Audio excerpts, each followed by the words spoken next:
परिवारवाद ने देश के सामर्थ्य को सबसे सारा अन्याय किया है। परिवारवादी राजनीति परिवार की भलाई के लिए होती है, उसको देश की भलाई से कोई लेना देना नहीं होता है।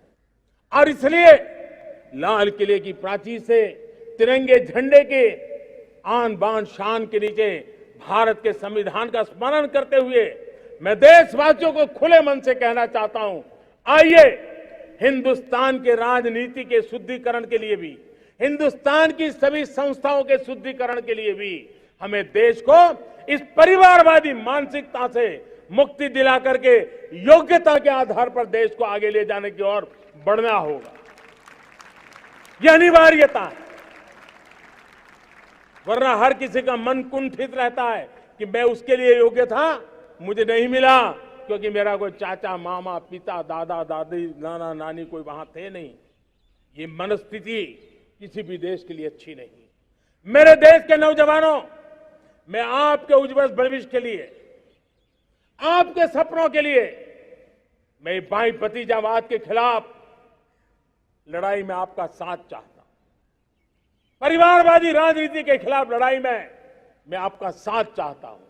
ये संवैधानिक जिम्मेवारी मानता हूं मैं, ये लोकतंत्र की जिम्मेवारी मानता हूं मैं, ये लाल किले के प्राचीर से कही गई बात की ताकत में मानता हूं और इसलिए मैं आज आपका अवसर चाहता हूं।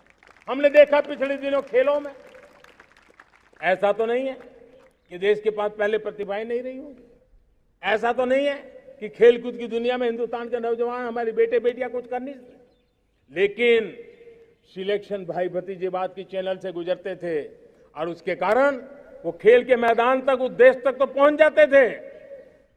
जीत हार से उन्हें लेना देना नहीं था, लेकिन जब ट्रांसपेरेंसी आई, योग्यता के आधार पर खिलाड़ियों का चयन होने लगा, पूर्ण पारदर्शिता से खेल के मैदान में सामर्थ्य का सम्मान होने लगा, आज देखिए दुनिया में खेल के मैदान में भारत का तिरंगा फहरता है, भारत का राष्ट्रगान गाया जाता है, गर्व होता है और परिवारवाद से मुक्ति होती है, भाई भतीजावाद से मुक्ति होती है, तो ये नतीजे आते हैं।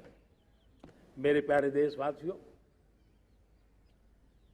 ये ठीक है, चुनौतियां बहुत हैं। अगर इस देश के सामने करोड़ों संकट हैं तो करोड़ों समाधान भी है और मेरा 130 करोड़ देशवासियों पर भरोसा है। 130 करोड़ देशवासी निर्धारित लक्ष्य के साथ, संकल्प के प्रति समर्पण के साथ, जब 130 करोड़ देशवासी एक कदम आगे रखते हैं ना, तो हिंदुस्तान 130 करोड़ कदम आगे बढ़ जाता है। इस सामर्थ्य को लेकर के हमने आगे बढ़ना है।